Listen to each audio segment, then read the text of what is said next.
ഞാനൊരു വീഡിയോ കണ്ടു. അതിലൊരാൾ കാശ്മീർ യാത്രയെ കുറിച്ച് ഇങ്ങനെ സംസാരിക്കുക. എന്നിട്ട് അയാൾ പറയുന്നുണ്ട്, നിങ്ങൾ കാശ്മീർക്ക് ജീവിതത്തിലൊരു തവണയെങ്കിലും പോകണം. അതെന്ത് വില കൊടുത്തിട്ടാണെങ്കിലും ബുദ്ധിമുട്ടാണെങ്കിലും നിങ്ങളുടെ കയ്യിൽ പൈസ ഇല്ലെങ്കിൽ കടമെടുത്തിട്ടും പോകണം എന്ന് പറയുന്നുണ്ട്. അപ്പോൾ ഞാനതിങ്ങനെ ആലോചിച്ചു, ആൾ കാശ്മീരിന് ഇത്രയും ഹൈപ്പ് ചെയ്തിട്ട് പറയാൻ എന്താ കാരണം? അല്ല, ഇനി ഇയാളുടെ മനസ്സൊക്കെ കാശ്മീർ ഇത്ര ആഴത്തിൽ ഇറങ്ങാൻ എന്താവും കാരണം എന്നിങ്ങനെ ആലോചിച്ചിരുന്നു.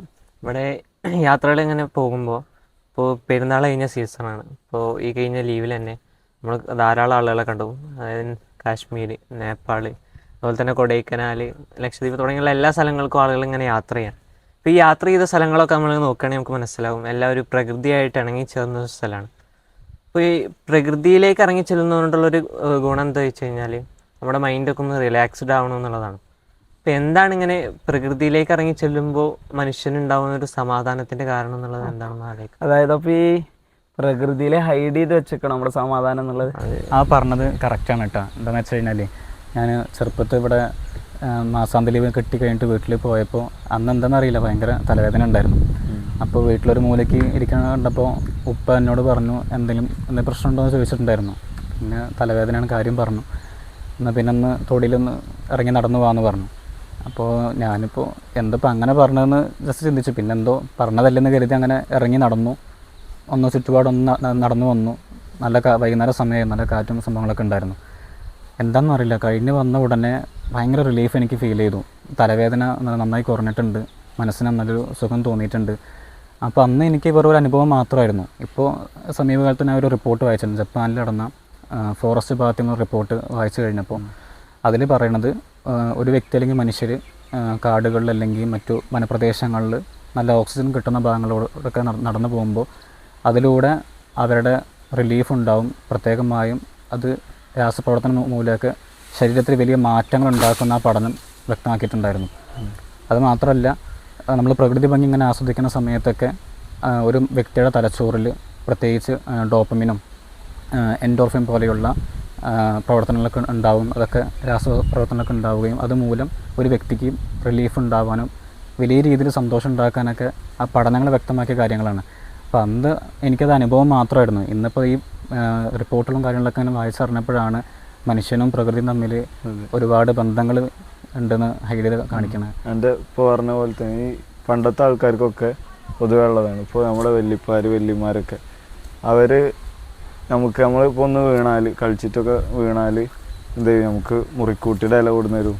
അതുപോലെ അപ്പടല, അങ്ങനെ അവരുടെ അടുത്ത് കുറേ ഉണ്ടാവും. മറ്റേ പ്രകൃതിയിൽ നിന്നുള്ള തന്നെ കുറേ അധികം മരുന്നുകളും കാര്യങ്ങളും അവരുടെ അടുത്ത് തന്നെ ഉണ്ടാവും. ഇങ്ങനെ പറയും ഇന്ന ഭാഗത്ത് ആ ചെടികളുണ്ട്, അവിടെ പോയി അത് കിട്ടുന്നത് കറക്റ്റ് പറയും.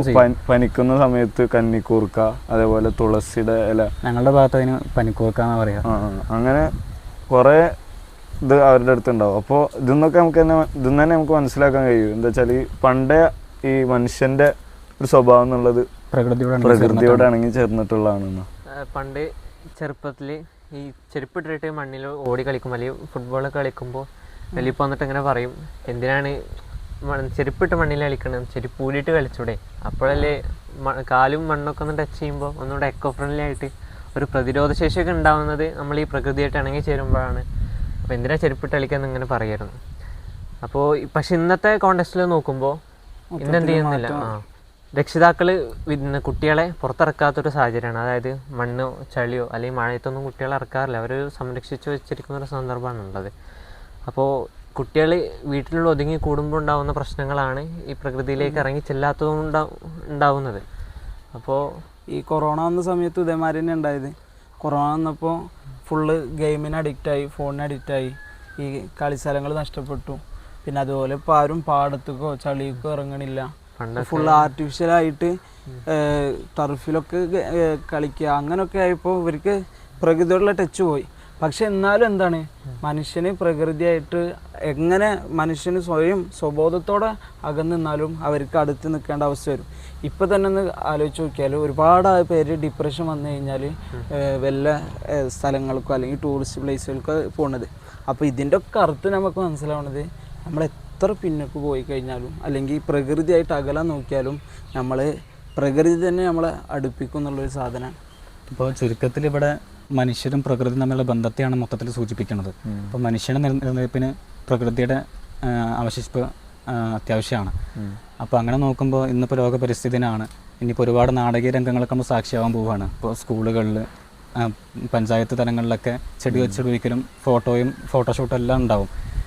സംഭവം യാഥാർത്ഥ്യം എന്താണെന്ന് വെച്ച് കഴിഞ്ഞാൽ ഇത് ഇന്ന് വെച്ച് പിടിപ്പിച്ച് കഴിഞ്ഞാൽ പിന്നെ അടുത്ത പ്രാവശ്യം ഇതേ കുഴിയിൽ തന്നെ വന്ന് അടുത്ത ചെടി വയ്ക്കുന്നുള്ളതല്ലാതെ പ്രത്യേകിച്ച് ഫലങ്ങളൊന്നും പ്രത്യക്ഷത്തിൽ കാണാനില്ല. അപ്പോൾ എനിക്കിപ്പോഴത്തെ ഇൻസ്പയർ ആയ ഒരു പദ്ധതി എന്താ വെച്ച് കഴിഞ്ഞാൽ നമ്മുടെ IPL അവർ കഴിഞ്ഞിടെ മുന്നോട്ട് വെച്ച പദ്ധതി ഉണ്ടായിരുന്നു. അവർ കളിയിലുണ്ടാകുന്ന ഒരു ഡോട്ട് ബോളിന് ഇത്ര നിശ്ചിത കണക്ക് പ്രകാരം ചെടികൾ വെച്ച് പിടിപ്പിക്കാനുള്ള പദ്ധതി മുന്നോട്ട് വെച്ചു. ഭയങ്കര വിവാദമായിട്ടുണ്ടായിരുന്നു. നടക്കുമോ എന്നുള്ള തലത്തിൽ വിവാദമായിട്ടുണ്ടായിരുന്നു. പക്ഷെ അവർ നടത്തി കാണിച്ചു. ആ ചെടികൾ പല സംസ്ഥാനങ്ങളിലായിട്ട് ഒരു ബോളിന് മൊത്തത്തിൽ ഇങ്ങനെ കണക്കാക്കി ലക്ഷക്കണക്കിന് മരങ്ങൾ വെച്ച് പിടിപ്പിച്ചു മാത്രമല്ല, അത് കൃത്യമായിട്ട് നടത്തിക്കൊണ്ടുവരാൻ അവരെക്കൊണ്ട് പറ്റിയെന്നുള്ളതാണ്. ഈ ടാറ്റ മോട്ടോഴ്സുമായിട്ട് ബന്ധിപ്പിച്ചിട്ടാണ് അവർ നടത്തുന്നത്. അപ്പോൾ ഇങ്ങനെയുള്ള ഈ നാടകീയ രംഗങ്ങളൊക്കെ ഒഴിവാക്കിക്കൊണ്ട് പ്രകൃതിയെ കൂട്ടുപിടിക്കുക എന്നുള്ളതിനപ്പുറം ഇങ്ങനെയുള്ള മാതൃകപരമായ പദ്ധതി മുന്നോട്ട് വയ്ക്കുകയാണെങ്കിൽ ആ ഡോട്ട് ബോൾ എന്നുള്ളത് ഒരാൾക്ക് ഉണ്ടാകുന്ന ഒരു മൈനസാണ്, കാണുന്ന ആൾക്കാർക്ക് ഒരു മൈനസാണ്. പക്ഷെ അവിടെ വേറെ ആൾക്കാർക്ക് ഇത് പ്രകൃതിയെ ചേർത്ത് പിടിക്കാനുള്ളൊരു പദ്ധതി ആകുമ്പോഴുള്ളൊരു ഇൻസ്പിറേഷൻ നല്ലൊരു പ്ലോട്ട് അവർ കൊണ്ടുവച്ചിട്ടുണ്ടായിരുന്നു. പ്രകൃതിയെ ചേർത്ത് പിടിക്കുന്നത് ഇപ്പോൾ അതിൽ നമുക്കിത് ഇപ്പോൾ ഇതിനേക്കാളേറെ മതത്തിൻ്റെ നമ്മളെ ഇസ്ലാം മുന്നോട്ട് വെച്ച കാഴ്ചപ്പാടുകൾ നല്ല ഇൻസ്പയർ ആകുന്ന കാഴ്ചപ്പാടുകളുണ്ട്. ഇപ്പോൾ മനുഷ്യന് എന്താണോ എനിക്ക് ആവശ്യമുള്ളത് മാത്രം ഉപയോഗിക്കുക. അപ്പോൾ അതൊരു മതത്തിൻ്റെ ആചാരമായിട്ട് അല്ലെങ്കിൽ ഒരു മുസ്ലിമായ മനുഷ്യൻ ശരിക്കും കൊണ്ടുനടക്കേണ്ട കാര്യമായിട്ടാണ് പറയുന്നത്. ഇപ്പോൾ എത്രത്തോളം എന്ന് വെച്ചാൽ സയ്യിദ് റളിയല്ലാഹു അൻഹു ഈ ഒളു എടുക്കുമ്പോൾ റസൂലുള്ളാഹി കണ്ടിട്ട് പറയുന്നുണ്ട് വെള്ളത്തിൽ അമിത ഇസ്റാഫ് പാടൂല, ഒളു എടുക്കുമ്പോൾ ഇസ്റാഫ് പാടൂല എന്ന് പറയുന്നുണ്ട്. അപ്പോൾ സയ്യിദ് റളിയല്ലാഹു അൻഹു അത്ഭുതപ്പെട്ടേക്കുണ്ട്, ഒളു എടുക്കുന്നതിലും ഇസ്റാഫ് ഉണ്ടോ, ദുർവ്യയം ഉണ്ടോ നബിയെ ചോദിക്കും. അപ്പോൾ റസൂലുള്ളാഹി തിരിച്ചു പറയുന്നത്, നിങ്ങൾ പുഴയിൽ നിന്ന് ഒളു എടുക്കുകയാണെങ്കിൽ പോലും ദുർവ്യയം ഉണ്ടാകരുത് എന്ന് ഉപദേശിക്കുക. അപ്പോൾ അവിടെ നിന്ന് തന്നെ ആ കാലഘട്ടം മുതൽ തന്നെ എങ്ങനെ നമ്മൾ മനുഷ്യൻ പ്രകൃതിയോട് എത്ര ബന്ധമുണ്ട്, അതാണ് പ്രത്യേകം എടുത്ത് പറഞ്ഞ പോയിന്റ്. ഇതേപോലെ തന്നെ റസൂലുള്ളാഹിന്റെ മറ്റൊരു ഹദീസിൽ കാണാൻ കഴിയും, നാളെ ഖിയാമത്ത് നാളാണെങ്കിൽ പോലും ഇന്ന് നിങ്ങളത്തെ ഒരു ചെടി ഉണ്ടെങ്കിൽ നിങ്ങളത് നടണം എന്നുള്ളതാണ് റസൂലുള്ളാഹി സ്വല്ലല്ലാഹു അലൈഹി വസല്ലം തങ്ങൾ നമ്മൾ പഠിപ്പിക്കുന്നത്. നമ്മുടെ ഈ മനുഷ്യന്മാരുടെ അസ്തിത്വം തന്നെ ഈ പ്രകൃതിയാണെന്നുള്ളതാണ് മൊത്തത്തിൽ മനസ്സിലാകുന്നത്. അപ്പോൾ നമ്മൾ സങ്കടം വന്നു കഴിഞ്ഞാൽ, ഡിപ്രഷൻ വന്നാലും നമ്മൾ പ്രകൃതിയെ ആശ്രയിക്കുന്നു, എല്ലാത്തിനും ആശ്രയിക്കുന്നു. അപ്പോൾ നമ്മുടെ നിലനിൽപ്പിന് തന്നെ ആവശ്യമായ ഈ പ്രകൃതിയെ നമ്മൾ സംരക്ഷിക്കണം എന്നുള്ളത് നമ്മുടെ കൂടി അത്യാവശ്യമാണ്. നാം മനുഷ്യർ മണ്ണിൽ നിന്ന് ജനിക്കുന്നു, മണ്ണിലേക്ക് തന്നെയാണ് മടങ്ങാനുള്ളത്. അത് തന്നെയാണല്ലേ ഖുർആനും പറയുന്നത്. അതെ, മിൻഹാ ഖലഖനാകും വഫീഹാ നുഈദുകും, എല്ലാത്തിൻ്റെയും മടക്കം പ്രകൃതിയിലേക്കാണ്.